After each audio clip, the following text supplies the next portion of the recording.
So that's principle one. Let's look at principle number two. Supply chains. Would you agree they're more complex? You think? Let's look at the world today. This is a consumer products. I know I've got a lot of consumer products companies in here. In 2013, research was done by Chad and Deborah Smith, and they discovered that in 1965, Colgate and Crest in the United States each made one kind of toothpaste. One. In 2012, Colgate made 17 types of toothpaste, and Crest made 42. Now, I thought this was just an American phenomenon.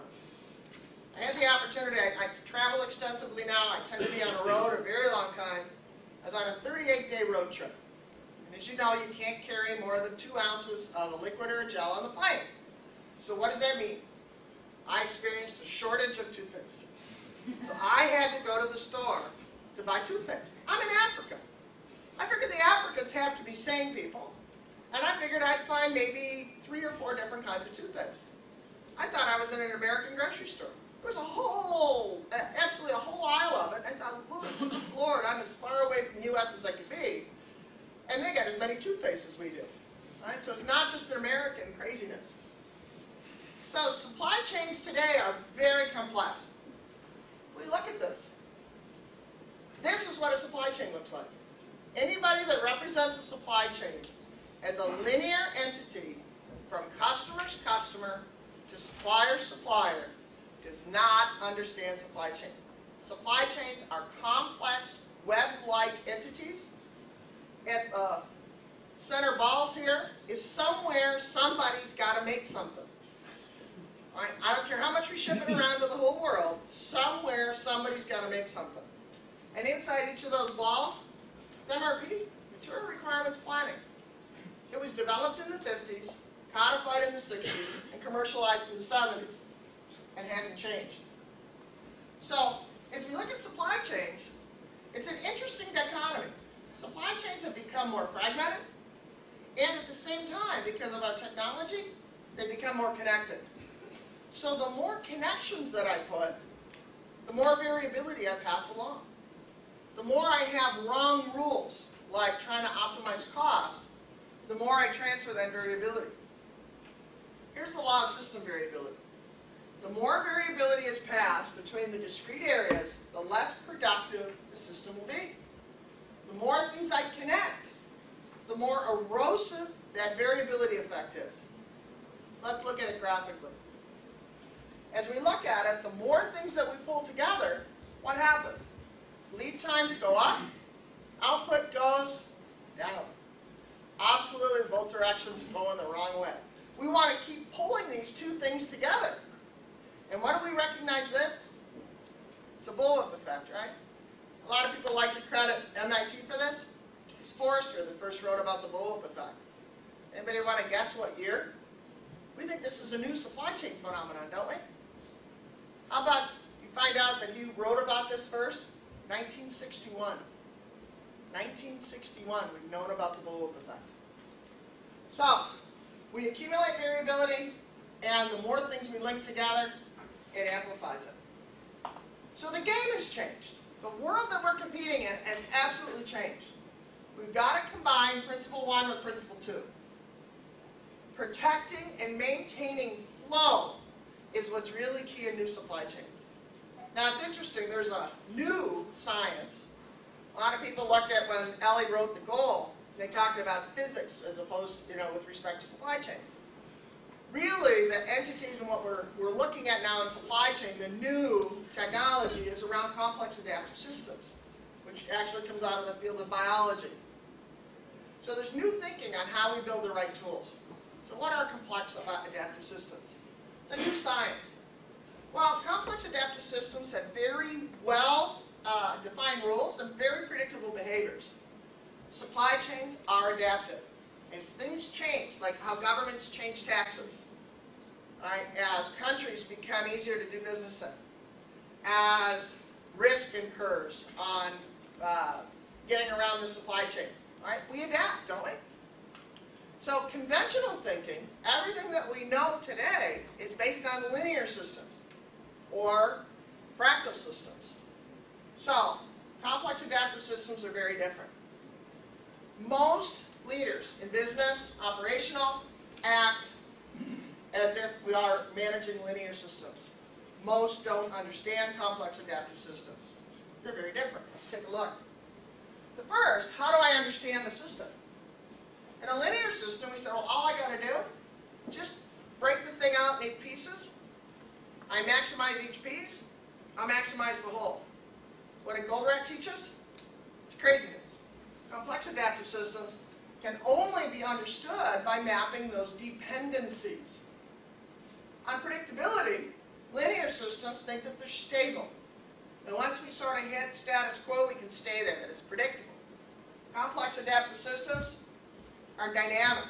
And no prediction is going to stay true very long. So we look at output.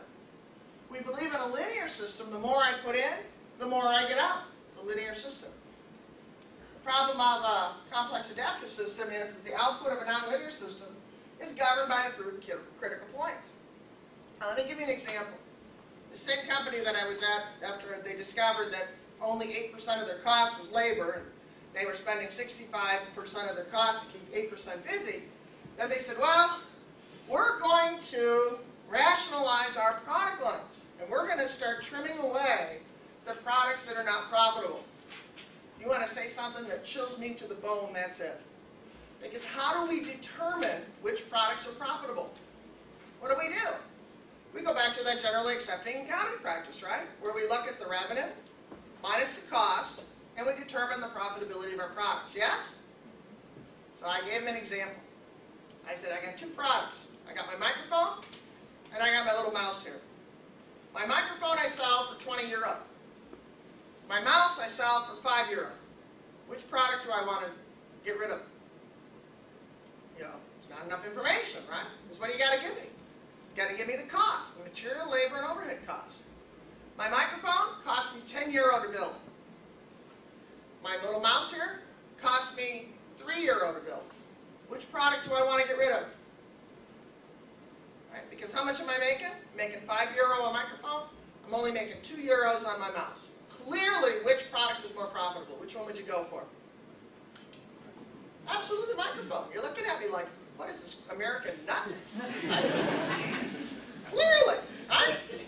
Except, see, I've got a capacity limitation. And when I build my microphones, I can only do 1 an hour. Because they're a lot more complicated. And it takes an hour of my capacity constraint.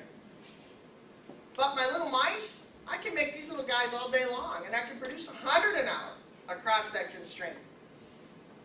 Oh, which product is my most profitable? What did we almost just get rid of? The best product that we got. And why? Because management believes the output of a linear system is proportional to its inputs. And I've seen company after company jettison what they believe to be the loser products, the dogs, right, in favor of the stars. And what did they get rid of? You shot the golden goose. All right, so now as we look at the system traits, a linear model is what's called a Gaussian statistical model. Something that we've all known to come and love as the bell curve. Right, bell curve came out of Bell Labs, which is where Deming was a student of Walt Schuhart's. Right, so this goes back to World War I. In a nonlinear complex model, who is it? Well, we come over to Europe. We come over to Europe for this, and this is Pareto, Vilfredo Pareto out of Venice, Italy, where he noticed that 80% of Venice's wealth was held by 20% of its citizens. So a nonlinear complex system is about that leverage point. Well, and who did it even before that? Let's go a little further east to Greece. Archimedes, 35 years before the time of Christ. And what did he say? If you can find me the leverage point, and I can find a lever long enough, I can move the world. This is before Pareto ever did his thing. Right. System output, we believe, and this is the basis of all the advanced planning and scheduling systems out there today, it is the basis of every inventory optimization system out there today, is that we can optimize a system, that we can somehow find the balance point between 2 opposing positions. It can't be optimized, but it can continuously improve and learn. So let's talk about the gap. There's a gap between the flow and the cost-centric strategies. So what we know, let's talk about Plos's first law, 1992, right? The change in flow drives the change in cash velocity, which drives the change in net profit divided by investment, which, by the way, ladies and gentlemen, is the definition for return on investment. So where's our core conflict?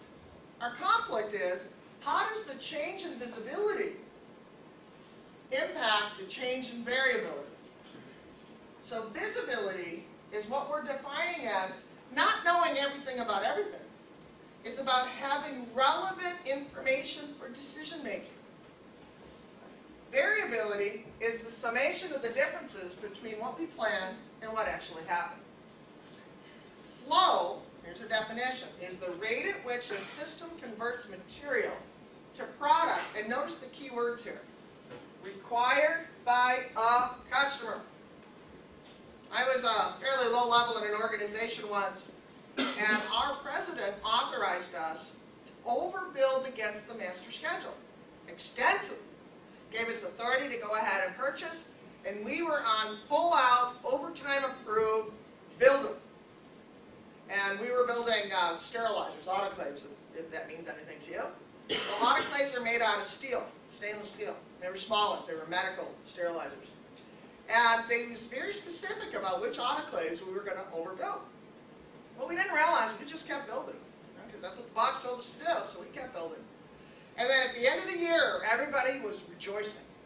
The company had its most profitable year ever, because we had overabsorbed against the overhead for the year.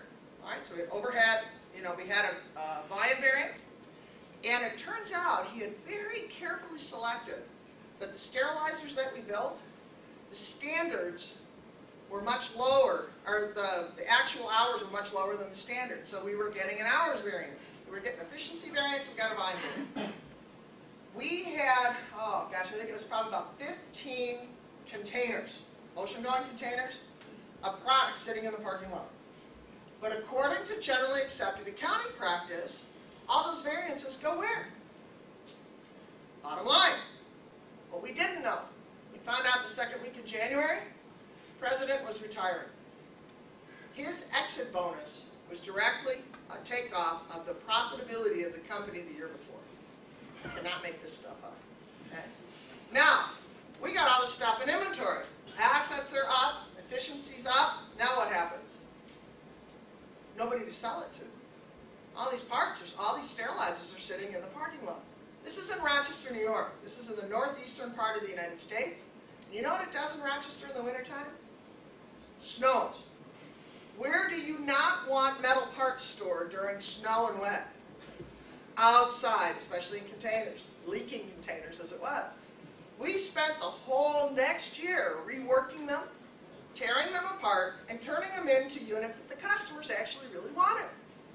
Now, how many hours do you earn according to generally accepted accounting practice for doing that little exercise?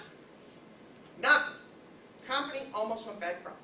We went from a record profit year to a record loss year according to GAAP. I can't make this stuff up. Cash velocity is what? It's the rate of net cash generation. It's how are we getting paid? I don't care. To me, accountants are, sorry if there's any of you in the room, but to me they're like kings of pockets, right? They always have two hands, and they're moving money around from the pockets to each other. What do you want to know as a business person? How much money do I have left? All right, so let's look at this visibility and variability. Deming taught us this. I can only improve what I can measure. If I can't measure it, I can't do anything about it. So if I have visibility to relevant information, right, it is what we need to be able to do things like synchronizing flow, aligning priorities, speeding conflict resolution. And people will self-organize if they know how they're measured. If you ever see somebody behaving strangely in your organization, check how they're measured. They're behaving absolutely logically.